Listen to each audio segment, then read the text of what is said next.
is first weekend on Saturday in December, and we just came back from our short break in Cornwall and it's been very busy, but I just wanted to show you what still we harvesting in December. And no, it's not all perfect, but it's so exciting to be here after a break and see how things chug along. And I'm gonna pick up some maybe smallish carrots and some smallish parsnips for soup, so they're not big by any means, none of award winning vegetables. These are all been sown very, very late as a succession and after succession, and just a bit of an experiment, and they actually give a small harvest, especially now fresh. So I'm going to be picking some leeks, some carrots, some beetroot if we find any, some parsnips and anything else that comes to hand. So I hope you join me in that. I do have some parsnip in this bucket, and they will be tiny, so I just wanted you to know that. Very misfigured, so that's the one. But when you put them in a soup, it really doesn't matter what they look like. They still give your broth a flavor. So few of those little ones, I've got a bucket which I actually properly grew for Christmas. But these I do harvest for the soup because they have not been properly grown. So these are my little parsnips for the soup, which I still actually do harvest, and are these leeks. Some, well, they've been all affected by the allium maggot. And I've learned my lesson, but actually you can peel them to the core, and the core is usually perfectly edible. So I will harvest a couple.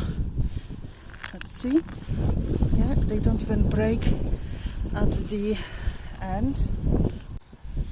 Now, some of these carrots are perfectly fine, and I just pulled some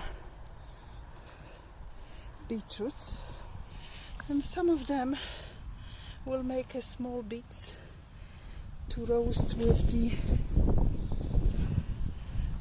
you see, they don't need to be massive, they just need to be, really, and it's quite fun to hunt for those veg.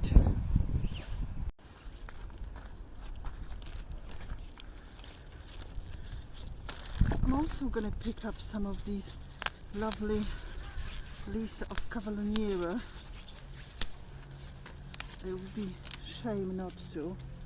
I haven't been harvesting a lot of it for quite a while, and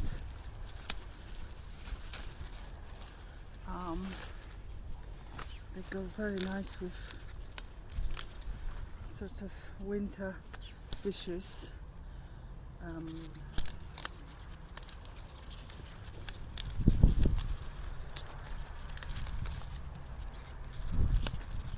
Okay, I think that's probably enough. That's the harvest I'm taking home. Some of them are a little bit eaten by the pigeon. I've uncovered them now to get rid of the whiteflies, but I'm not particularly worried about it. I think, you know,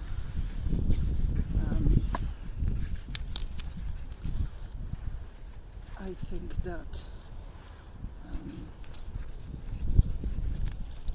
wildlife have to be done something too. And although I get a little bit annoyed and they eat all of my crop, I don't. Well, these radishes been here for probably too long, and I have no idea if we have anything there, but let me just check. Oh, look at that. Some of them might be even edible. Or I can see that my friends have been at it as well. I don't begrudge them a little nibble. But let's see if we have enough for a bunch to take home. They seem to be very shallow, sort of growing. Well, the one which look better have been already had, I think.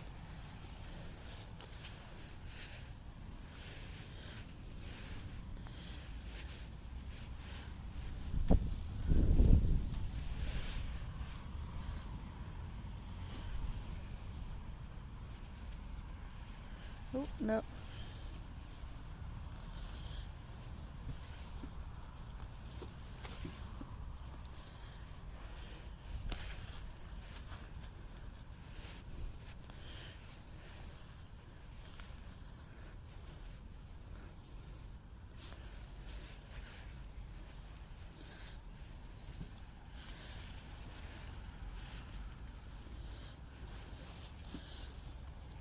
So I have to say that growing radishes are still not my strong thing, and these have not been any different to the ones in the past. So these are still on my shopping list. The other thing I can harvest today is some of those very tiny offshoots of broccoli which were harvested early on in a year, and I actually will, because they're perfectly edible and quite fun.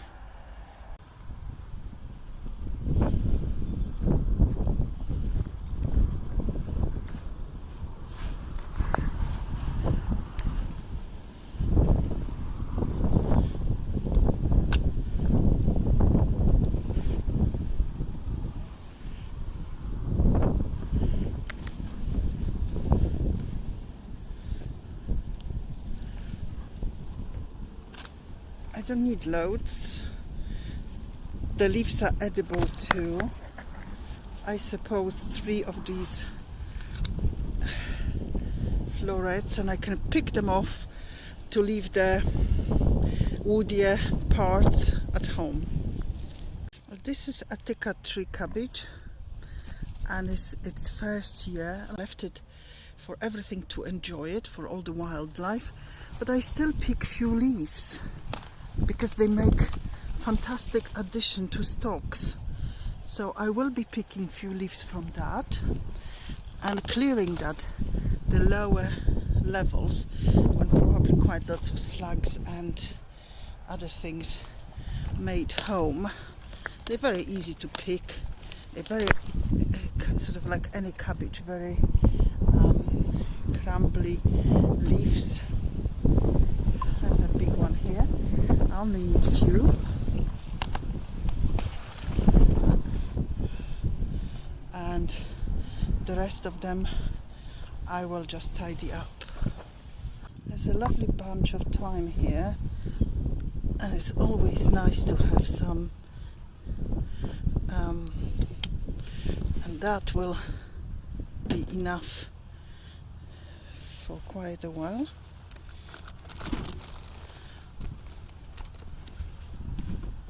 Here in a herb bed with my cabbage, I also have some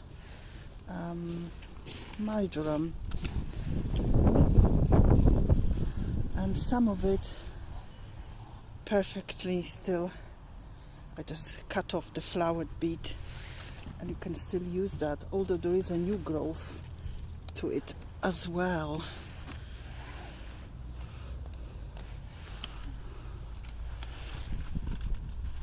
So some marjoram, a couple of sprigs of rosemary. These are fairly new plants. They've been on that bed was planted last year with, I would say, a bit of a checkered. That would probably be enough for this weekend. I could have some of these flower sprouts, but I'm gonna leave them a little bit longer, and might still have some for Christmas.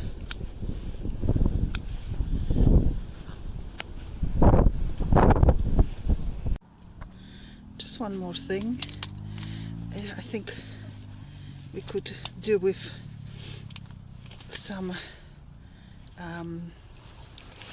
celeriac, and since it's been undercover, it's much nicer. Look at this new growth. It's really quite different. Look what we've got inside. The one thing which is definitely ready for harvesting are these lovely Romanesco broccoli. I always call them cauliflowers because they remind me of cauliflowers, but I have enough fruit today, so I will not be harvesting them. So probably next time. Well, it is very windy, and instead of taking all these veg actually with all this foliage and then bring everything back, because that's what I sometimes do, I'm gonna just clean them up and take them as they are, so you can actually see the harvest. So the first are my little parsnips, and they are little but perfectly formed. They have not been, I think I left them in a bucket without actually sort of thinning them out, so I always knew they're going to be small, but actually that's all you need for a pot of lovely broth. I just cleaned them up properly at home. And just to show you the leeks when they are affected by the maggot, you lose masses of it. And such a beautifully, the plant was really doing so well till obviously this happened. So I'm clearing it up to the bits which are clean, and past this stage I haven't got any sign of it. So when you see in your actually infested, don't always assume that none of it is edible, because it's not necessarily the truth. Okay, so what you've got here, Nigel, these are the potatoes, some Christmas potatoes, which Nigel just dug up, and so the yeah, so there's going to be few potatoes because they got blight, but we cut the leaves quite promptly, and we see what we're gonna, if we can have any of these potatoes for Christmas later on.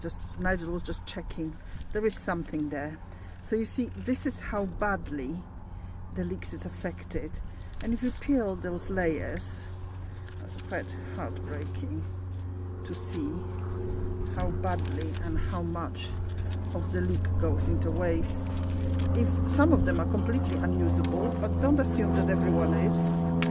This one is more affected than the other one, which was a stronger plant on the first place. Let's have a look.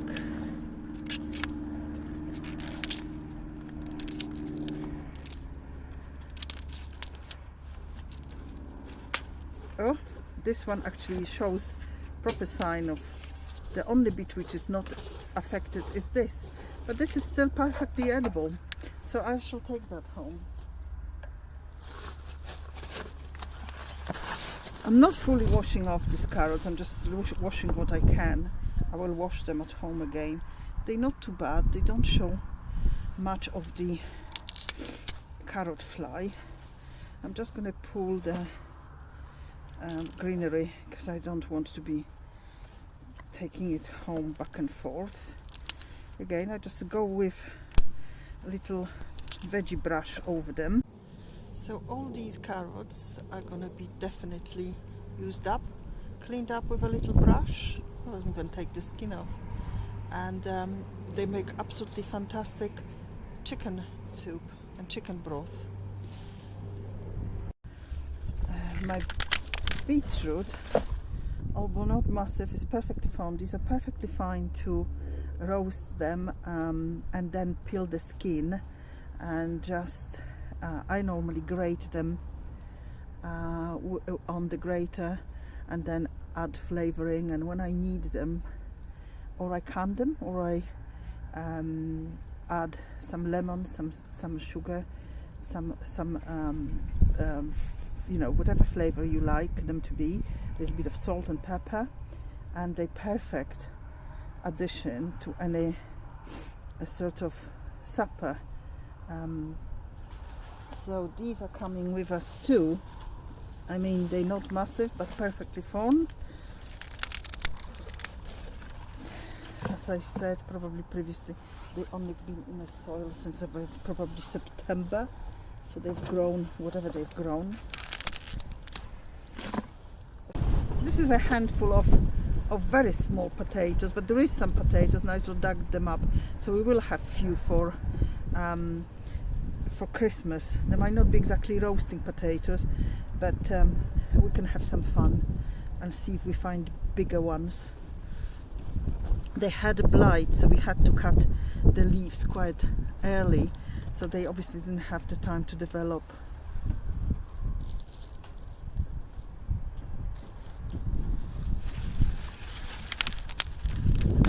Another couple of those small beetroots. Well, just pop back down to light the little stove in the greenhouse, feed the horse, and that'll be it for the weekend down here. So it's goodbye from me and goodbye from Margosha, who's at home in the warm drinking tea. Hope to see you again next week. Bye.